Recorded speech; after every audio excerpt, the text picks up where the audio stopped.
Hi, and welcome to another episode of the Warehouse Whiteboard. My name's JJ, and I'm coming at you today on location in the church building. And right now, I'm just inside the door by our gathering space because, believe it or not, I'm going to wander around the church today and I'm going to try to tie together several strangely related elements. Number one, trolls, and number two, carpet. And somehow we're going to make that work. So, last night, to start with trolls, last night we played a fun game called Stroll the Troll, where one person leads us around the church, and then we try to continue going around that path through the church as I'm walking through right now. And whoever gets caught moving by the troll has to go back to the start, and the goal is to sneak around and make a couple laps around the church. So one of the ways we drew this together was that we talked about how the troll is both like and unlike God in his authority that is exercised over us, as we've been talking about authority this month. So the way the troll is like God is that the troll lays out the path for us in this game. The troll is the one that sets the direction that we're going to go, just like God sets out a path for us to follow. And then the troll holds us accountable, that we have to stay on that path, just like God holds us accountable to stay on the right path. Now, the ways that the troll is unlike God is that the troll is waiting for you to mess up and calls you out on it and sends you back to the start. And God is not like that. God is not lurking about the corners trying to pounce on you and point out every last horrible thing that you've ever done and banish you from the experience. So that's how we drew in trolls in our game that we played. And now this is how I'm going to try to draw in carpet. So one of the things that we did last night was we did a little history lesson. And now I'm in the sanctuary where we worship every Sunday. And one of the things that I explained to the students as we look around in the sanctuary, and I'll kind of pan to the side a little bit and see all the chairs, and underneath all those chairs is carpet.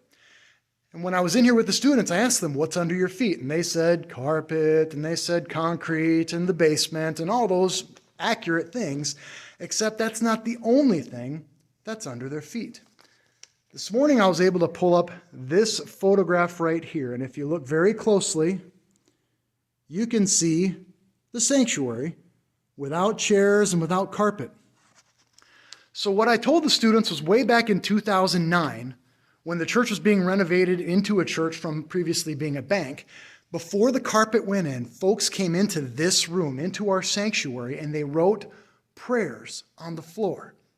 And they wrote those prayers knowing that they'd get covered up by carpet. No one would ever read them again, but they wrote prayers nonetheless, so that beneath us would always be the prayers of God's people. And they thought that was really cool. And they were like laying on the carpet and like, wow, that's super awesome that there are prayers right under our feet. And at that point, then I offered the opportunity for them to be part of the next stage of that process. We've been renovating the back office here in the main offices as an eventual place where we're going to be able to have staff meetings and private consultations and all sorts of different things. And so in the process of that, we've emptied out the room and we are now getting ready to paint. But before we painted the walls, I thought that it would be a neat thing for our students, just like was done in the sanctuary, for them to be part of sort of the permanent prayer record of the church. And so we came in last night and we painted prayers on the walls. I'm going to try to work around the room here and just give you a quick flavor for some of those things. All sorts of different things were mentioned in the prayers, and all of these prayers will be on the walls forever.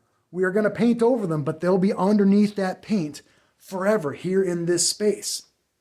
So how cool is it that the foundation of this new space where people will meet and discuss things and laugh and cry and work together to get to know Jesus more every day, those prayers of these high school students will be part of that permanent feeling and that permanent presence in this room.